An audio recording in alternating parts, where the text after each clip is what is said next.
Hello साथियों, नमस्कार। आज मैं आपके सामने फिर से एक नए रिक्रूटमेंट की एडवर्टीज़मेंट के साथ हाज़िर हुआ हूँ। और सबसे पहले आप सभी का अपने यूट्यूब चैनल में स्वागत करता हूँ और उम्मीद करता हूँ कि आप सभी अच्छे होंगे और मैं भी अच्छा हूँ एज़ वेल। और आज की जो भर्ती है, सबसे उसमें जो भर्ती का नाम है वो है आईडीबीआई बैंक की तरफ से ये भर्ती आई हुई है और इसका नाम है junior assistant manager JAM grade O. Advertisement number 3/2025-26। तो ये आज की जो भर्ती है इसके बारे में हम चर्चा करेंगे। उससे पहले कि हम इसमें वीडियो में आगे बढ़ें, आपसे मैं रिक्वेस्ट करूंगा कि मेरे चैनल को लाइक करें, सब्सक्राइब करें और ज़्यादा से ज़्यादा शेयर करें, है ना। अब मैं आगे बताता हूँ कि भर्ती क्या है। तो सबसे पहले हम बात करते हैं कि भर्ती की डिटेल के बारे में कि भर्ती क्या है। तो advertisement number 3/2025-26, recruitment of junior assistant manager JAM grade O 2025-26, ये रिक्रूटमेंट का नाम है। अब वो इसमें जो भर्ती होनी है वो junior assistant manager JAM grade O इसकी होनी है ना। और इसमें जो आगे की चीज़ें हैं वो मैं डिटेल में डिस्कस करते हैं। सबसे इंपॉर्टेंट चीज़ें ही, की पॉइंट जो आपने यूज की उस पर ही बात करेंगे। तो सबसे पहले बात करते हैं डिटेल वैकेंसी, इंपॉर्टेंट डेट। तो वैकेंसी जूनियर असिस्टेंट मैनेजर की है, वैकेंसी है टोटल 676। इसमें 271 पोस्ट है अनरिजर्व की, एससी की 140, एसटी की 74, ओबीसी की 124, ईडब्ल्यूएस की 67, है ना। और पीडब्ल्यूबीडी के लिए भी 8 पोस्ट हैं, है ना। अब इंपॉर्टेंट डेट देखते हैं। 1 मई से अपन cut off date of eligibility criteria of age and education. तो 1 मई से आपकी एज कैलकुलेशन होनी है, ये कह रहा है। और जो ऑनलाइन रजिस्ट्रेशन है वो उसे स्टार्ट होने हैं 8 तारीख से, है ना। 8 से लेके 20 तक, 8 मई से लेके 20/2025 तक भरे जाने हैं फॉर्म। फिर से मैं रिपीट कर रहा हूँ, 8 मई से 20 मई तक फॉर्म भरे जाने हैं, है ना। उसके बाद देखते हैं एज क्या मांगा हुआ है। तो जूनियर असिस्टेंट मैनेजर ग्रेड ओ की जो मिनिमम एज है 20 ईयर, मैक्सिमम एज है 25 year. The candidate must have born not earlier than 2000। Education qualification की बात करते हैं तो एजुकेशन क्वालिफिकेशन में जो अपने एसटी, एससी और पीडब्ल्यूडी हैं इनके लिए 55% मांगा हुआ है। और जो जनरल, ओबीसी और ईडब्ल्यूएस है इनके लिए 60% का क्वालिफिकेशन मांगा हुआ है। कंप्यूटर लिटरेसी भी उसने मांगी हुई है। आगे देखते हैं एच के सैलरी की बात करते हैं। तो सैलरी जो होनी है आपको 6,14,000 रुपये से लेके 6,50,000 रुपये साल में सैलरी मिलनी है क्लास एसीटी के हिसाब से।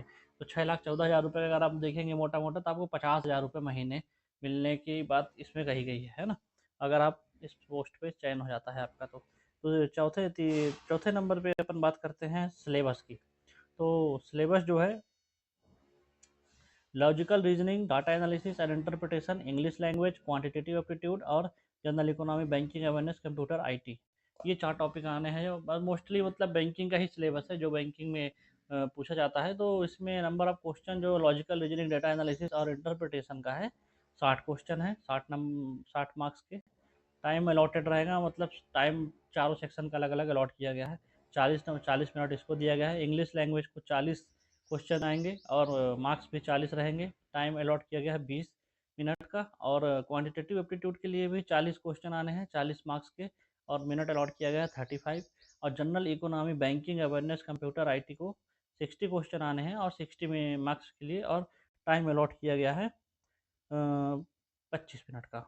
अब बात करते हैं इंटरव्यू का। तो इसमें इंटरव्यू भी आपका होना है, और आप एग्ज़ाम को क्लियर करते हैं तो इंटरव्यू जो है उसकी प्रक्रिया भी होनी है।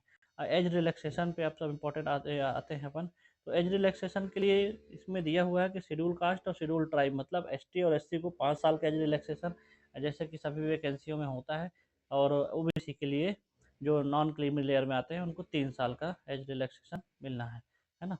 अब उसके बाद अपन आते हैं एजुकेशन क्वालिफिकेशन पे। तो एजुकेशन क्वालिफिकेशन पे बात हो चुकी है, लेकिन एक बार मैं और इसको क्लियर कर देता हूँ कि bachelor degree with 60% for general EWS OBC candidate and 55% for ST SC PWBD, है ना। और उसके बाद आते हैं कि अप्लाई कैसे करना है। अप्लाई करने के लिए जो इम्पोर्टेंट चीज़ है कि अपने पास होना क्या क्या चाहिए। सबसे पहले डॉक्यूमेंट, जो फॉर्म भरने के लिए क्या क्या चीज़ होना चाहिए। तो फॉर्म भरने के लिए आपके पास एक एक्टिव ईमेल आईडी होनी चाहिए और एक्टिव मोबाइल नंबर होना चाहिए जिसमें ओटीपी आनी चाहिए, है ना। प्लस स्कैन फोटो होना चाहिए चौथा थंब इम्प्रेशन होना चाहिए। पाँचवा हैंड रिटन डिक्लेरेशन, मतलब hand written declaration in the sense कि आपको एक हैंड रिटन डिक्लेरेशन देना है कि मैं ये वैकेंसी क्यों फिल करना चाहता हूँ और इस टाइप से, है ना। और उसके बाद एक सिग्नेचर आपके पास होना चाहिए, है ना। तो ये इंपॉर्टेंट चीज़ें हैं। और इसके बाद जो कि फॉर्म भरने के लिए जो लिंक कौन सी होनी चाहिए, तो मैं उसको अपने सबसे डिस्क्रिप्शन बॉक्स में डाल दूंगा, आप वहाँ से भी सीधे अप्लाई कर सकते हैं, है ना। और इसके बाद आते हैं एग्ज़ाम फीस की। तो एग्ज़ाम फीस जो होनी है 1050 रुपये जो लगेंगे जनरल और EWS OBC के लिए, और 250 रुपये फॉर ST SC और PWBD के लिए, है ना। और आप इम्पोर्टेंट जो अपने लिए चीज़ें हैं वो हमने लगभग डिस्कस कर ली हैं। फिर भी अब एक चीज़ और बचती है कि आपको सेंटर कहाँ कहाँ मिलना है। तो सेंटर के लिए मैं सीधे आपको सबसे नीचे ले आ रहा हूँ।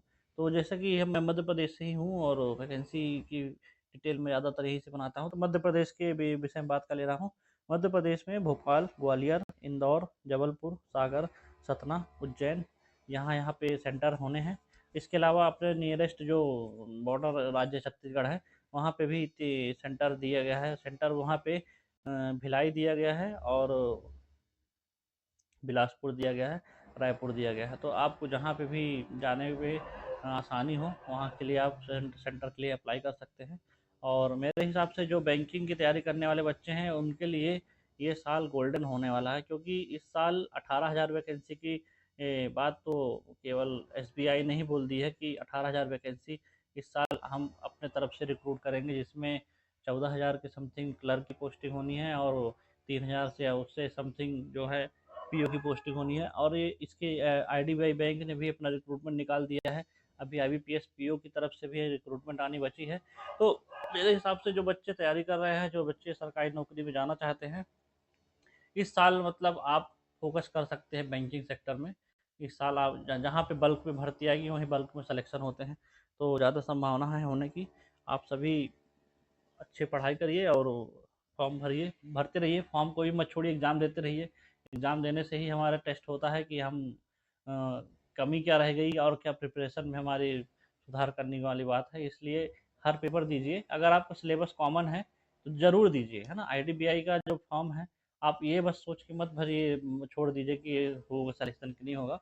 आप ये सोचिए कि आप IBPS की ही तैयारी कर रहे हैं। अभी आप IBPS के जो एग्ज़ाम आने वाले हैं जून, जुलाई, अगस्त में, तो उसके लिए भी आप एक तरीके से प्री मॉक ही भी दे सकते हैं।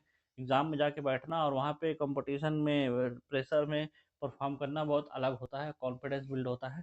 तो मैं आप सबको यही सलाह दूँगा कि फॉर्म भरिए। और अभी मैं और रिक्रूटमेंट की जो नोटिफ़िकेशन है, आप सबके सामने लेके आता रहूँगा। आप सब मेरे चैनल को फ़ॉलो करें और ज़्यादा से ज़्यादा शेयर करें, लाइक करें। धन्यवाद।